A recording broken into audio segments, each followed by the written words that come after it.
The crazy thing about addiction is like the delusion of it all. And it's an extremely progressive thing. And that's what makes it so difficult for the addict to see sometimes.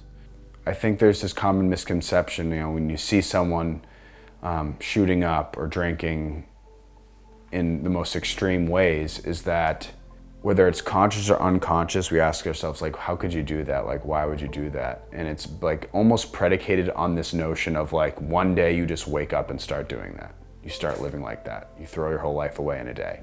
And that's not true, It's a very progressive thing. It starts by experimentation. It starts every now and then. Then it becomes, okay, like every weekend. Okay, every day after work. There's constantly a line, right, of what I won't go that far, I won't do that. But eventually it's not enough, so you gotta push that line back a little bit more, and a little bit more, and a little bit more. So by the time that it becomes an observable problem from the outside or to people around you, first of all, that's just what you see. There's way more that you don't see, right? But at that point, it's been going on for years. Again, where it's a progression, it feeds into the delusion of the mind of the addict. I always say, like, usually the alcoholic or the addict is the last person on the planet to know that they have a problem. I think that I forgot that art is something that I did, for enjoyment, for fun. It was something that I did to relax. So when I first started smoking, I heard that it wasn't addictive. I heard only, positive side effects. Oh, you're gonna be really happy for like 45 minutes. Okay, that sounds great. So I would get home from school, and then as soon as I got home, I would smoke. And I would smoke until probably 1 or 2 o'clock in the morning. When I was high, I couldn't really function normally, and it would make my anxiety so much worse. But then, I kind of stopped going out. I stopped hanging out with my friends, and I would just sit in my room, alone. I stopped drawing for the most part. I think my awakening was when the SEED program actually came to my school in the second time in my senior year, so this year. And they had put up a presentation about some of the side effects, and I noticed that almost every single one of those side effects I had, and how it was really kind of tanking me emotionally. I was just filled with anger all the time. I was so frustrated with how my life was turning out. 2 or 3 weeks after I had actually quit, I noticed a lot of that brain fog, a lot of that slowness, a lot of that anxiety I got from interacting with people had started to dissipate. People that are using it to cope. I know you don't want to hear it, but just quitting for, putting it down for a month, seeing how you're doing, without it, it can be really big. Because I noticed, almost immediately how much better I felt and how much my self-worth, it just kind of skyrocketed.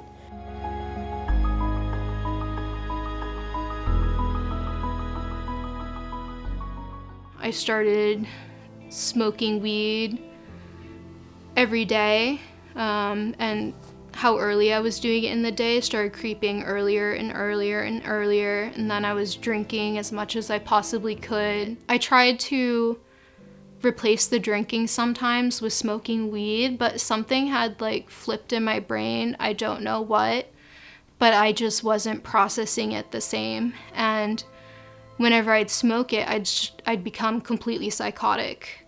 Sometimes losing touch with reality, and I had some of the most scary experiences I've ever had,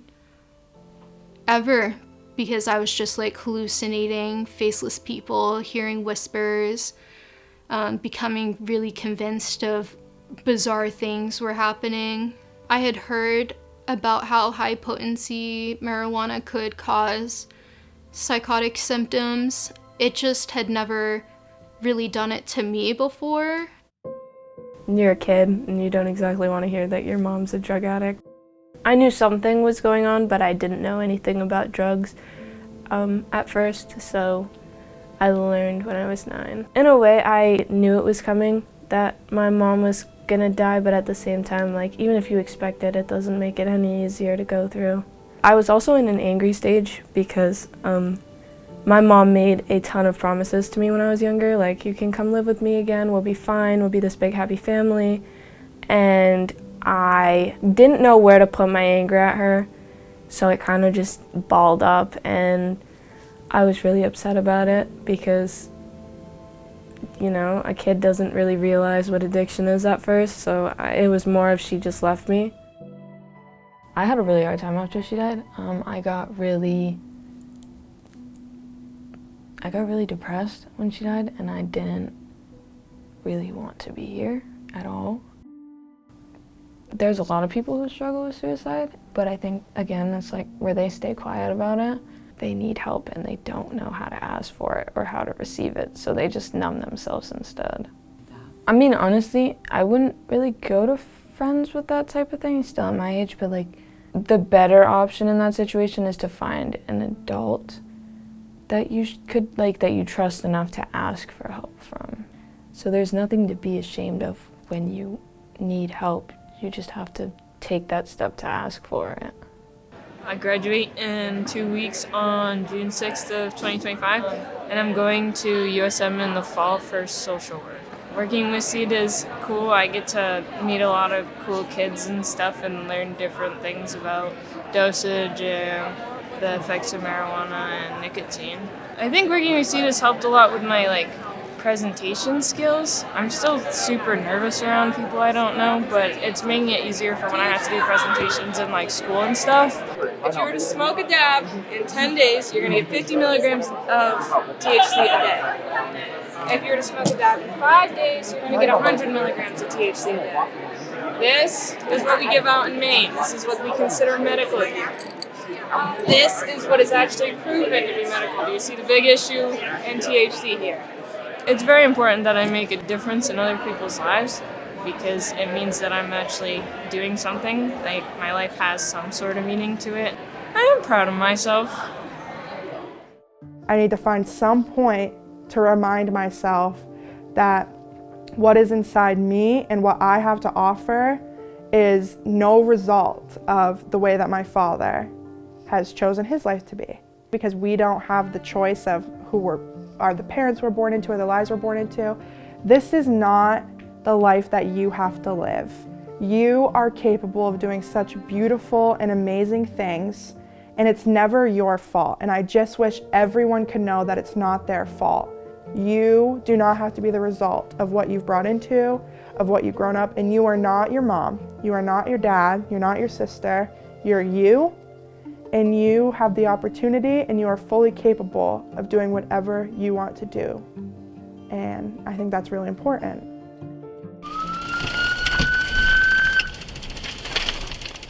Paul on South Palm 1083, Preble by Willard. How we doing? Good, you? Drove a little fast out of that lot, Yeah, don't you think? I know. What's going on? A little scared. Why? That's all. I don't know. All right, turn around. Yep. You're gonna be under arrest for OUI. The alcohol was a major problem, but the pot was even more of a problem. A bunch of my buddies had older siblings, and we would go down to their dog parties, or we would just find our way there. And I would just see all the stuff going around, like the drinks and the bongs and the blunts, and it would end up in my hand somehow. They were just like, do you guys want to try? And I'm like, yeah, the older kids are offering, why not? I thought it was safe because I'm watching everyone else use it, so I figured there was nothing wrong with it. It led to me wanting to not live anymore and me needing it every day to just wake up and get out of bed. I had lost 35 pounds and my mom's just watching me get thinner and thinner and thinner, and she's trying to feed me and get me to eat, but I just won't eat because I have to be high. So a friend of mine took her own life a little while back, and after I told my mom that I've been attempting too, and all of that, my mom had her come over when I said, no, don't tell her. She came over, and the one thing she said to me was, If I could have done anything to save my baby girl and get her the help she needed, I would have done anything, but now I get to see her sit on my mantle. And I just lost it after that. I looked at my mom and I'm like, what am I doing to my mom? Like, my mom's taking photos of me in cop cars trying to teach me lessons, and I'm showing up late at night and crashing my car and just doing all this stuff, and it just wasn't worth doing that to her. So I thought about both of them and I chose to go away. Kind of that moment. Yeah. Wow. It was realization.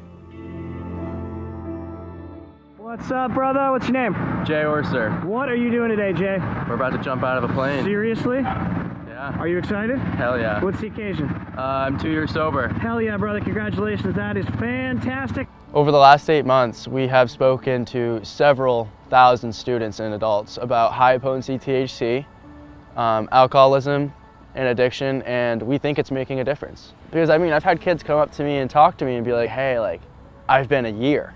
And I'm like, you keep going. Like, don't you feel so much better? You're a year sober. Like, how do you feel?